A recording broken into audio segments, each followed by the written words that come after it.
All right. I am so excited to introduce you today to Tracy Pleschourt. Tracy is the founder of SelfMade You. She helps men and women create self-made wealth, wellness through their coaching together. Tracy has mastered and now teaches the critical skills necessary to manage your mind and overcome any obstacle, including overeating, overdrinking, time management, career, relationship changes. Tracy, I want to hear it all today. Welcome. Thank you, Lindsay. It's so nice to be here. I appreciate the invitation. Oh my goodness. So excited to chat. And I have so many different areas I want to start with you, but I did highlight this, the whole thought of critical skills necessary to manage your mind and overcome any obstacle. Yeah. Am I jumping ahead of the game here to No. talk critical skills right out of the chute? Yeah. You know what? No, I would prefer not to beat around the bush and really spend the time giving your listeners some food for thought. Let's dive in and really understand how the way you're feeling today in this very, very moment is directly connected to the thoughts that you're having. So if you're somebody who, upon waking up in the morning, catch a glimpse of yourself in the mirror and you have a thought, I hate my body, you, of course, and probably very unknowingly, but you are experiencing a vibration, some sort of emotion that's running through your body. It might not seem super significant to you because you might walk around thinking that thought 24/7, which generates that emotion 24/7. So when people recognize that their feeling is directly connected to the thought that they are intentionally or unintentionally thinking, it's like you have this control, you have this power. It's like this weighted blanket is lifted off of you. You don't have to feel any sort of unwanted feelings. And that's just such a good message to share with people who have never heard that before and have always felt maybe victim to something outside of them. So the critical skills start with awareness that you have the capacity, you have the capability of changing the way you feel. And that directly impacts how you show up, what you do. Like your behavior is driven through how you feel. And so it's just a very systematic architecture that happens. There's a circumstance out in the world that you have a thought about. So whether it's a job, it's a person, your finances, that's just a circumstance that lives outside of you. But you unintentionally or intentionally have a thought about it that creates a feeling that has you behaving in a certain way. And why I feel like this is such good news to know is because so many people think that they're broken. They think that they have this story about themselves, that there's some deep, dark flaw, and that they are reacting in such a way that it might feel against their will, but they've just kind of taken on that story about themselves. And so I love spreading that message that it's not your fault. It's just a mismanaged mind. That's it. And that can be changed in a heartbeat with the right kind of awareness. And so, yeah, jumping into critical skills, I say, let's do it. I am going to love this so much. I already do. And I think it would help to set up our listeners with a couple real life examples, real life clients, because I know where my head goes with it. Like, I feel like we have a lot of talks about self-talk and keeping our brain in a good place because that affects everything food wise and movement. Like if we go the weight loss path, I would love to hit that. And then if you could give us something that almost parallels with it in another area of our life as well, example wise, I'm going to throw the floor back over to you here. Yeah. So let's just go back to that woman who catches a glimpse of herself, as she's walking through the bathroom, and she notices this very burdensome feeling, this very heavy feeling that feels very familiar because she's carried it around for many, many years. Well, doing the work to understand where that feeling is coming from is like the work. Like that is the critical skill, is understanding what are you thinking unintentionally. It's a well-driven neural pathway, but our brain, the best news out there is that our brain is very pliable, right? We can actually take those neural pathways that have been very well established from thinking the same thought over and over and over, and we can actually substitute another thought as long as it's believable. So a really great place for somebody to go that maybe is feeling very burdened because they're having a thought that I hate my body is I have a body. And I know to some listeners, they're probably like, okay, but just really drop down in your body and notice how I hate my body makes you feel, right? It makes you feel defeated. It makes you feel all of those unwanted feelings. But when you get to something else that is believable, and I think it's probably hard for anybody to argue, I have a body, notice how the charge just came out of it. It's very neutral. Yeah, it neutralizes it.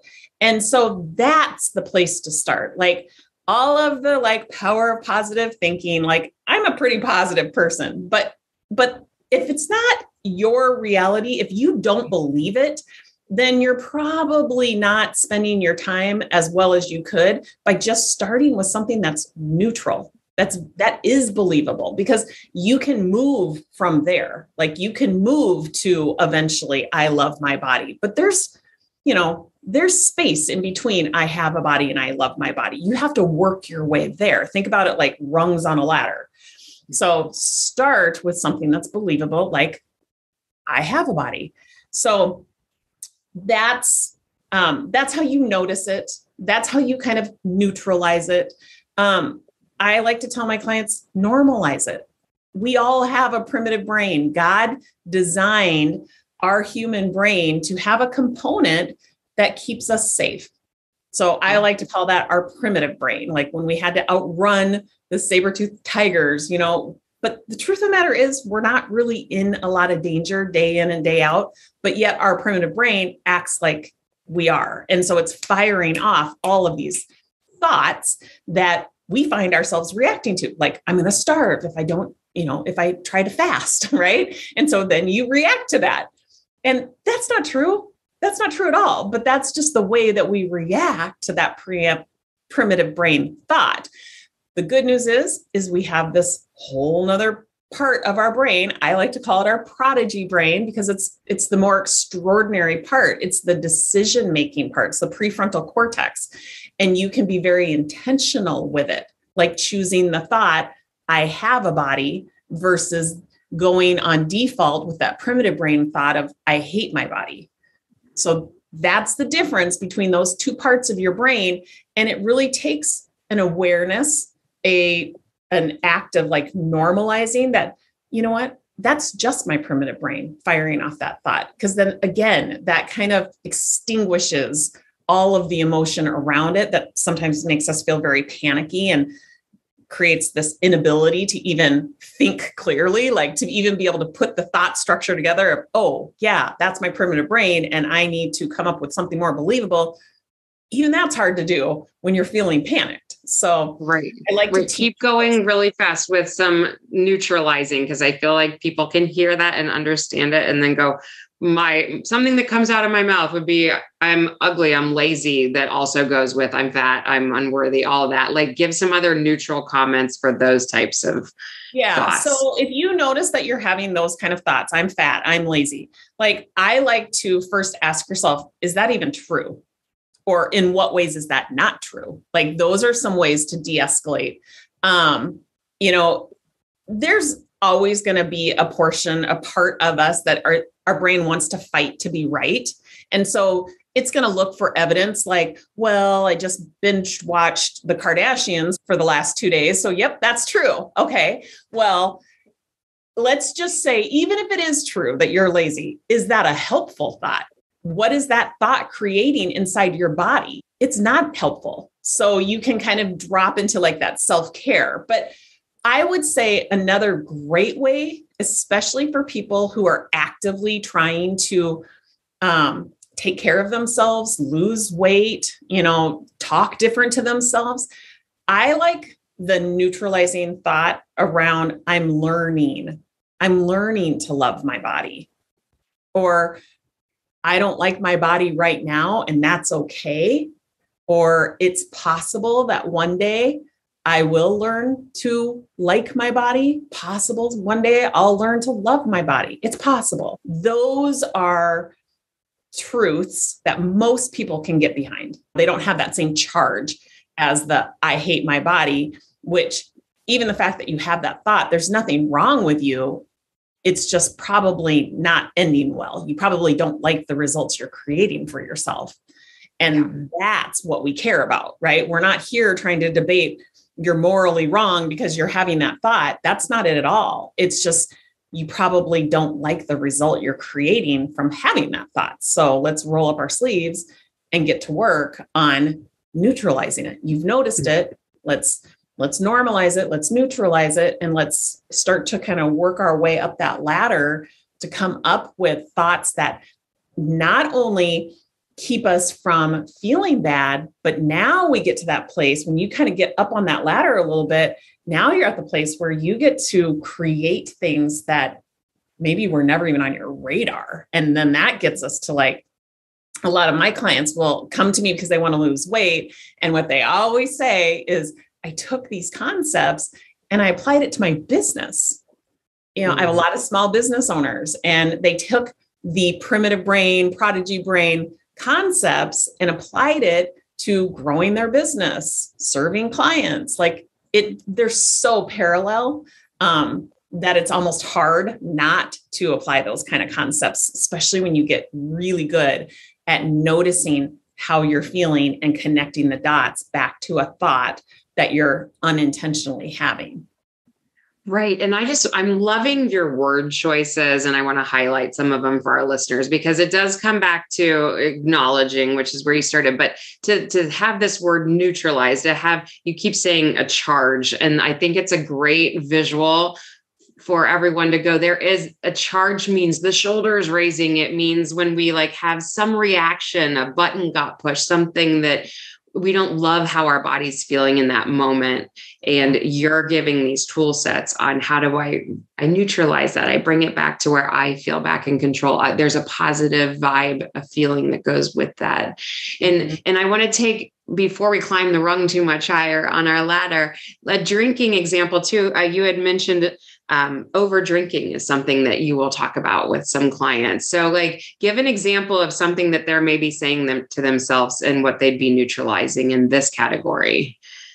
Yeah. So over drinking, and just to give you a little bit of context, everything that I coach on, or at least that I have programming around, was a challenge in my life. It was something that I overcame and recognized that I was in good company. I was surrounding myself with women, especially, who were suffering from unintentional thinking and creating results like over drinking or overeating, and finding themselves in a place of being overweight and perpetuating that cycle, and really not knowing how to overcome that. And so that's where I decided, you know what, I'm going to create programming around this. So it really takes them step by step. So overeating, over drinking, and growing a business are like my specialties.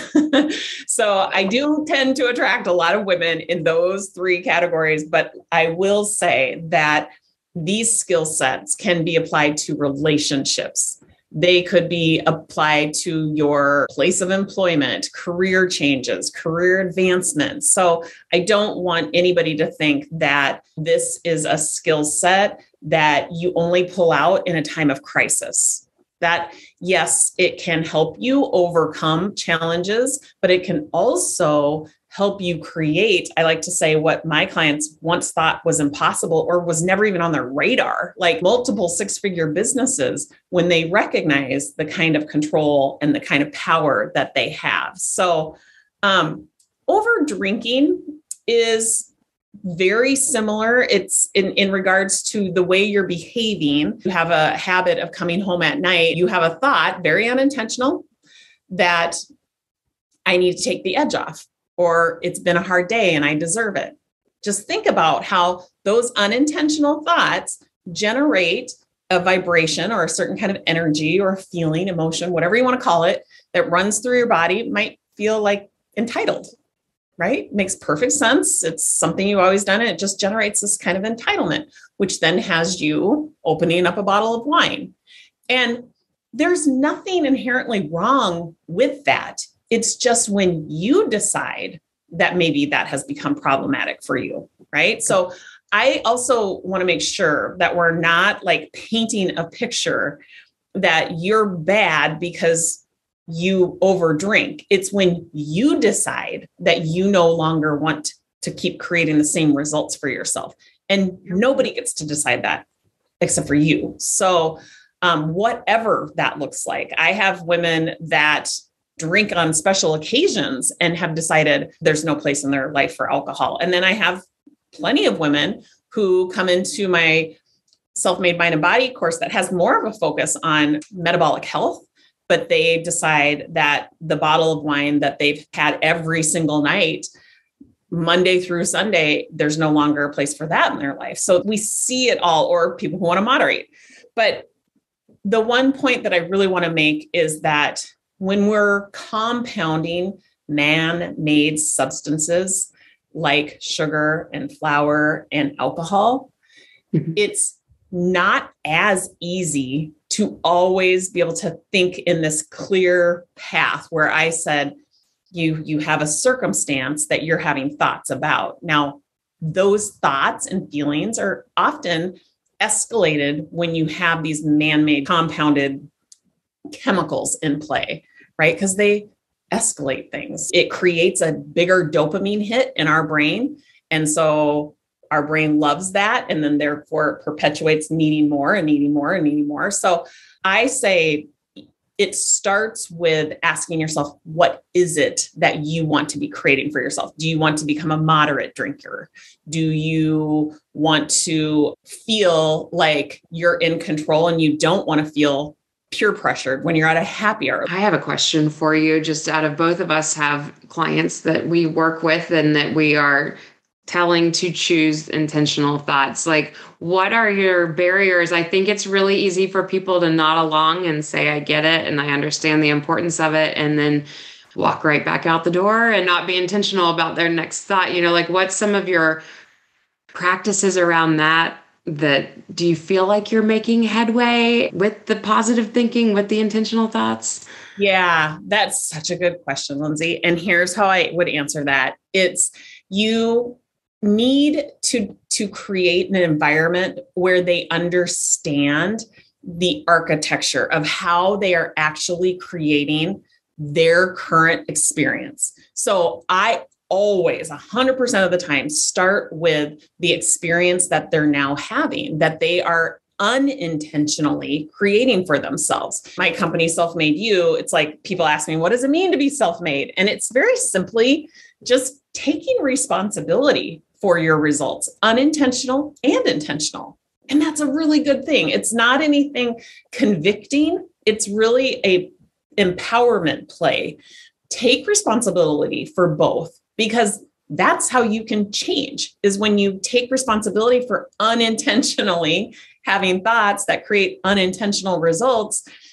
That puts you back in the driver's seat. I always want to show them, I feel like, to your point, we can talk till we're blue in the face, right? People don't learn from words. People learn through application.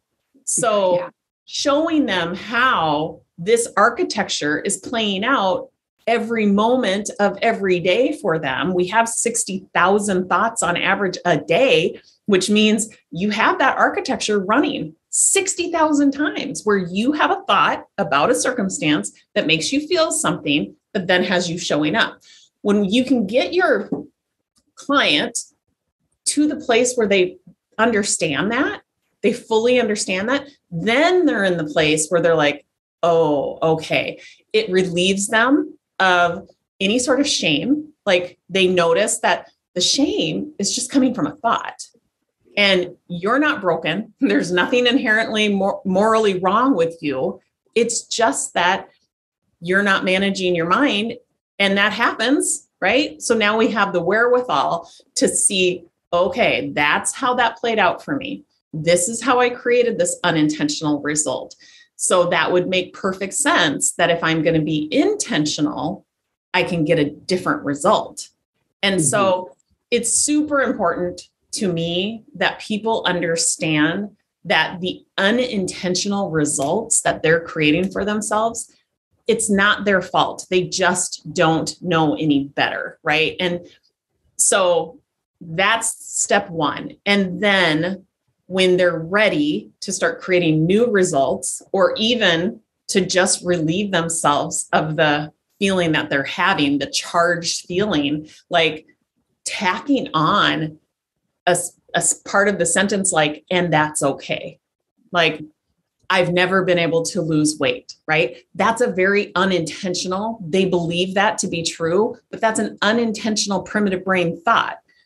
And that's not true. Most primitive brain thoughts are not true. Like, is it true that when you were a toddler, you couldn't lose weight? No, you've never been able to lose weight. That's not actually true. It's just your primitive brain being very dramatic. And so you could choose to intentionally have the thought, and it gets a little meta, but that's just my primitive brain trying to keep me safe, and that's okay. Or I'm learning what it looks like to actually lose weight at this age. So those are the more intentional, and it's not this power of positive thinking. It's coming up with what else is believable. Yes, your brain so desperately wants to fight for what it thinks is true, and that's fine. We're not going to sit here and waste tons of time debating it, but what else is true that you're actually going to feel different about? Right. My goodness. Oh, so let's also just highlight this. I keep saying highlight, but I want to make sure our listeners are catching all these little parts. When Tracy keeps saying it's not this big power of positive thinking, like, because a lot of people feel like rah is the word that I always think of, that they're going to come into this podcast and we're just going to say, just change, just like, you can do this. And it's a very turn off for a lot of people when they think rah, when they think too positive, it's just not me. And what Tracy is saying right here is that it is a very fine shift. We have closed the chasm of that gap of what our brain is able to take in and believe. And so, okay, we can keep moving on from that. I heard this from one of our other podcast guests. It's the most underutilized tool is shifting of our expectations. And so if somebody can hear us say it's so important to neutralize, like what you're saying, but yet we're not making any attempt to do that. We're underutilizing a tool that could be our game changer, that could be if we change nothing changes. This would be our area to maybe start to focus on, is what I'm hearing from you. Yeah. And it's a great place to be, because I promise you, if somebody came up to you and said, you know what, here's the magic pill, here's the silver bullet, all you got to do is take this and poof, you're going to be at your ideal body weight, or you're going to solve whatever problem is at hand.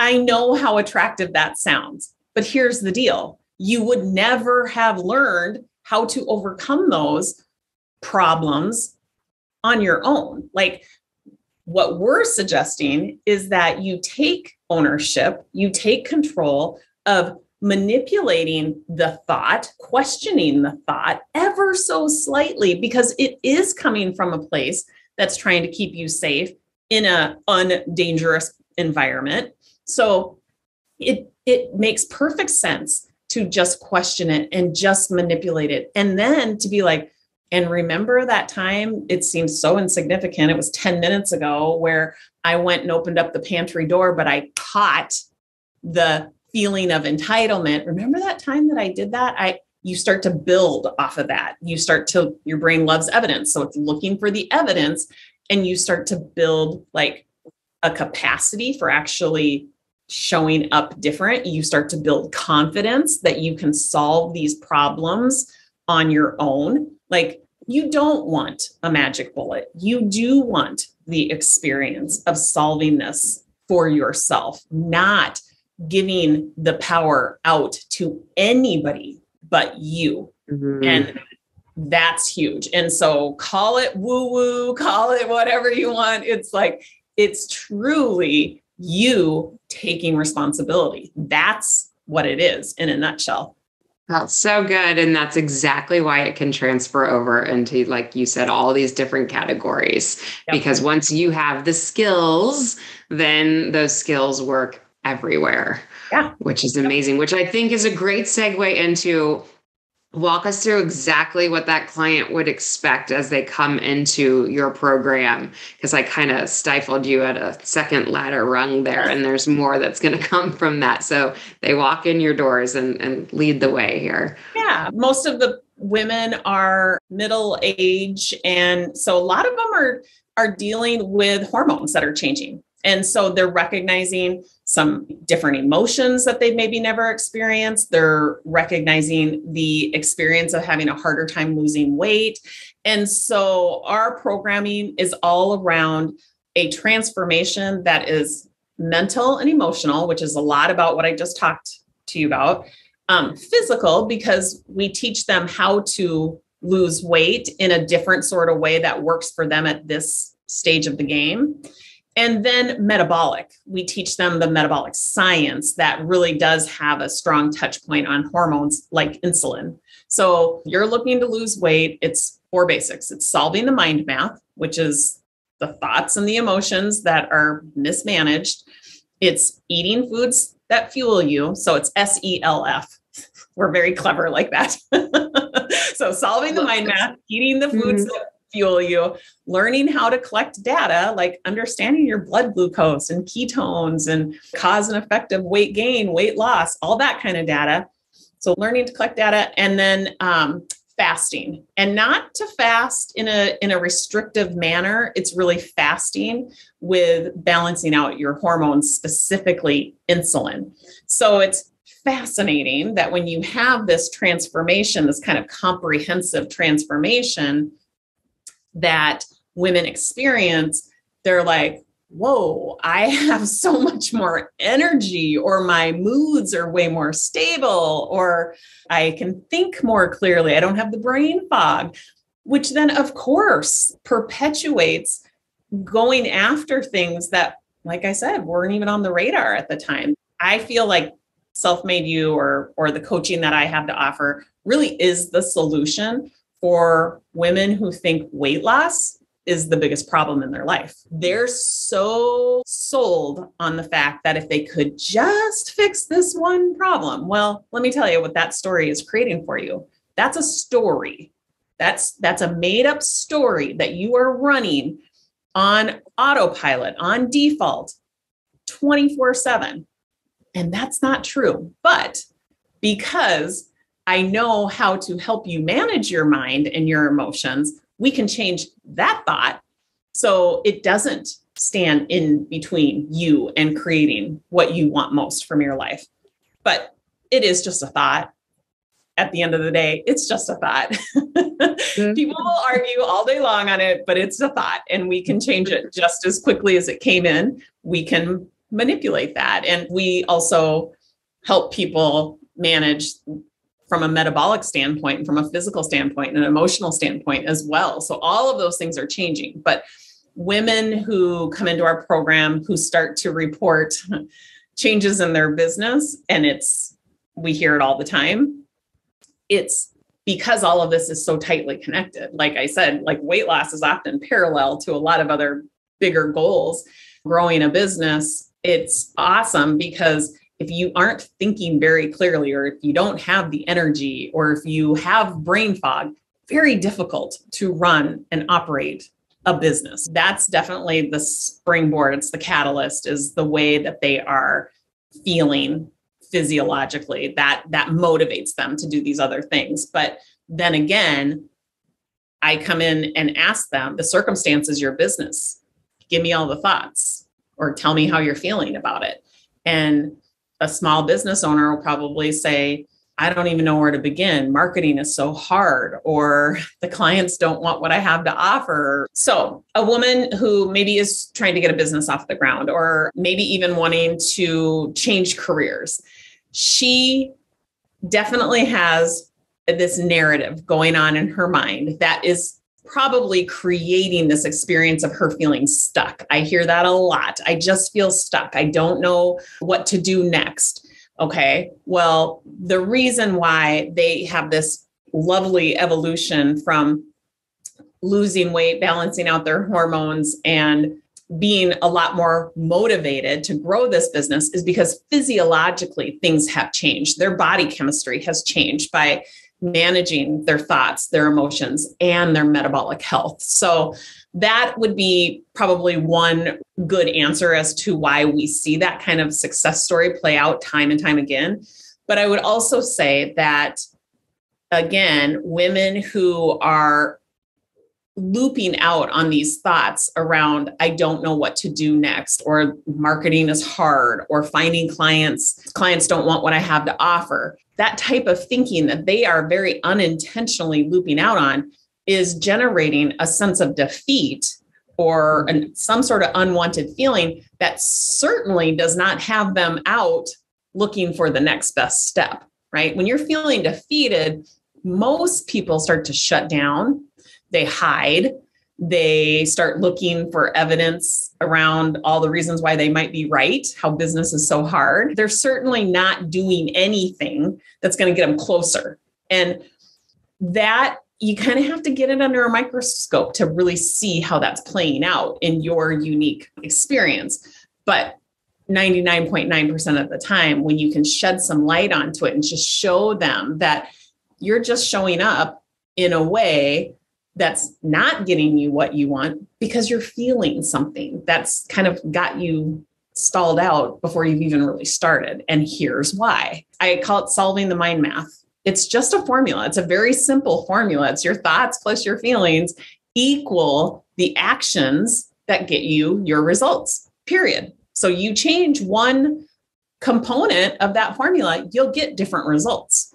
Now, we want to be intentional about it. We want to drive the results that we want. And so that's available to you.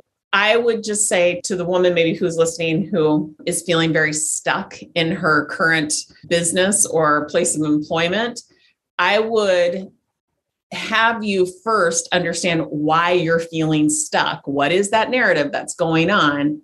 And do you think that it's possible to learn to feel differently about your current situation? And that cracks the door to feeling something different and showing up different. Yeah.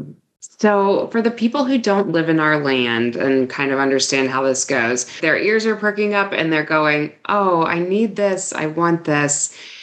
Are you reaching them virtually? Are they coming into some one-on-one coaching with you plus coursework? Or is it all like, how does that work for somebody? Yeah, my SelfMade Mind and Body is a 6-month program that the first 10 weeks, we call it our intensive, and it's really taking our clients through the science. I call it the math and science behind losing weight. And it's mental, emotional, physical, and metabolic. So it's sciencey, but again, I could sit here and just talk.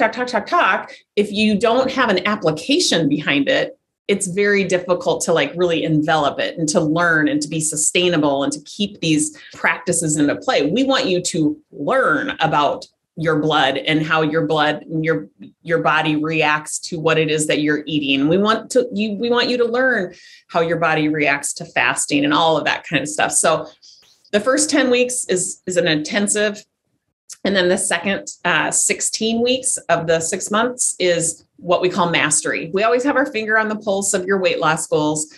And at the same time, we're working on the mental and emotional component first, understanding what is it that you really want to achieve outside of weight loss. And then we guide you, we hold your hand through achieving not only the weight loss, but some of these bigger and better goals that may never have even been on your radar. So 6 months, it's a live coaching call once a week. And then I have an app. We have a SelfMade You app that all of the lessons are delivered to you along with a workbook and all that good stuff. So coaching live, I mean, Lindsay, I'm sure you would agree that there's just nothing like it in a group format where you get to learn from what other people bring to the table, and you can really start to see yourself in some of their circumstances and some of their thought processes is so valuable. So we dedicate our live to coaching, which is phenomenal. It's just so encouraging to see women understand how they're creating their own experiences. So yeah, that's what programming a self-made mind and body looks like. And then, like I said, we have an app. If you go to selfmadeyou.com, our website, we have a quiz that reveals to you your diet persona. We recognize that there's the 4 basics of losing weight. There's usually one of those that you could put more focus on, or maybe that you never even knew existed, like solving the mind map.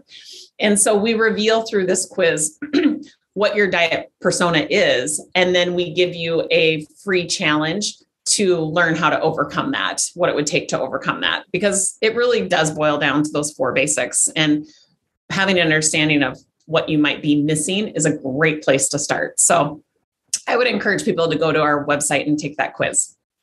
Fabulous. Oh my goodness. All of this is so good. I do not want to wrap up. You have this wonderful, one-sheeter about you and different topics. And as I was going through it, I'm like, oh, I think each topic could be like a whole nother different hour with each other. So you're coming back at some point. This could not be it. But I do want you to wrap your arms around our listeners today and kind of give them that, like, if you hear nothing else from me, this is what I need you to take away. Yeah. Without a doubt, it is that what you are most struggling with is not your fault. You are not broken. There is not something inherently wrong with you. There's nothing morally wrong with you. It is simply that you have not managed your mind because it is new information that you've never been taught. And I can say that with the deepest amount of compassion because I've been there. And I thought I was that broken person that couldn't possibly stop drinking, that couldn't possibly stop eating my emotions away. And I stand before you, a completely changed person who creates everything she wants from her life through a managed mind. And so I want everybody to know that there is nothing broken about you. It's just simply that you haven't been taught how to manage your mind, period. Thank you so much for all of the hope today. Like, I feel like people just need to keep feeling that hope because I agree with you. I think it's easy to think this works for everybody else but me, but right. You haven't seen a lost cause come through your doors yet, have you? No, absolutely not. So there we have it. Again, thank you so much for today, Tracy. You're wonderful. Thanks, Lindsay.